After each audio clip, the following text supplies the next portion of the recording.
चलो भाई, तो आज भी हम लोग क्या बात करेंगे? वर्क डन की बात करेंगे। वर्क डन, चूंकि हम लोग थर्मोडायनेमिक्स देख रहे हैं, तो थर्मोडायनेमिक्स में वर्क डन का जो पार्ट है बहुत ही इम्पॉर्टेंट है।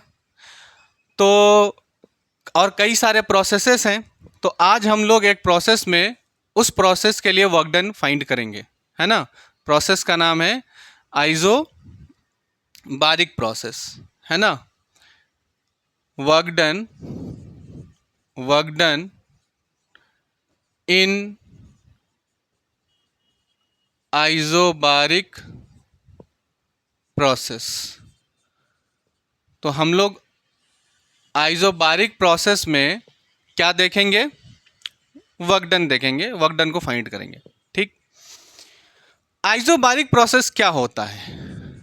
आइसोबारिक प्रोसेस क्या है? तो बहुत सिंपल सी बात है, ऐसा प्रोसेस, है ना, ऐसा प्रोसेस जिसमें प्रेशर कांस्टेंट होता है। ऐसा प्रोसेस जिसमें प्रेशर कांस्टेंट होता है, जिसमें प्रेशर कांस्टेंट होता है, यानी एट कांस्टेंट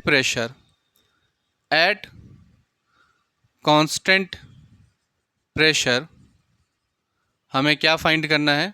हमें वर्क डन फाइंड करना है। ठीक है, एट कांस्टेंट प्रेशर हमें वर्क डन फाइंड करना है।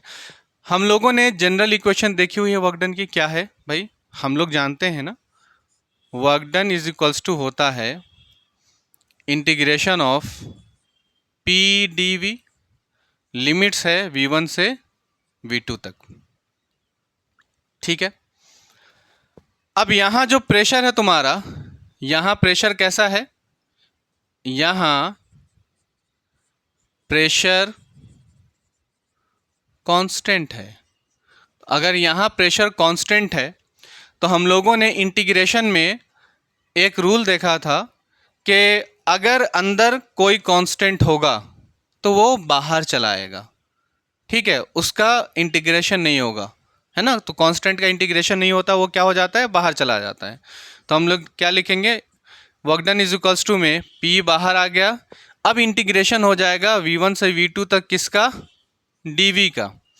और इसका जब इंटीग्रेशन होगा तो ये इसका इंटीग्रेशन आएगा क्या? तो हम लोग लिखेंगे इसके लिए work done is equals to P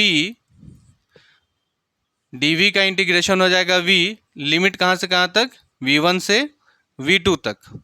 और हमें ये बात पता है कि ऊपर वाला अपर लिमिट होती है, नीचे वाला लोअर लिमिट होती है।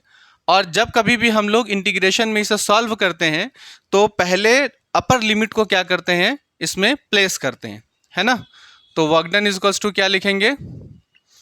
P V2 minus V1। Upper limit को पहले पुट किया, और अपर लिमिट को पुट करने के बाद एक माइनस का साइन आता है, और फिर उसके बाद लोअर लिमिट पुट होती है ना। तो ये वो वर्क डन है। कौन सा work done? At constant pressure. ये प्रेशर तुम्हारा कैसा है? कांस्टेंट है, तो वर्क डन आ गया।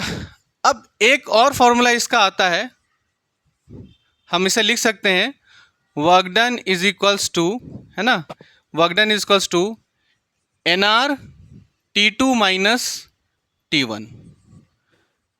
एक फॉर्मूला इसका ये भी होता है एट कांस्टेंट प्रेशर पे।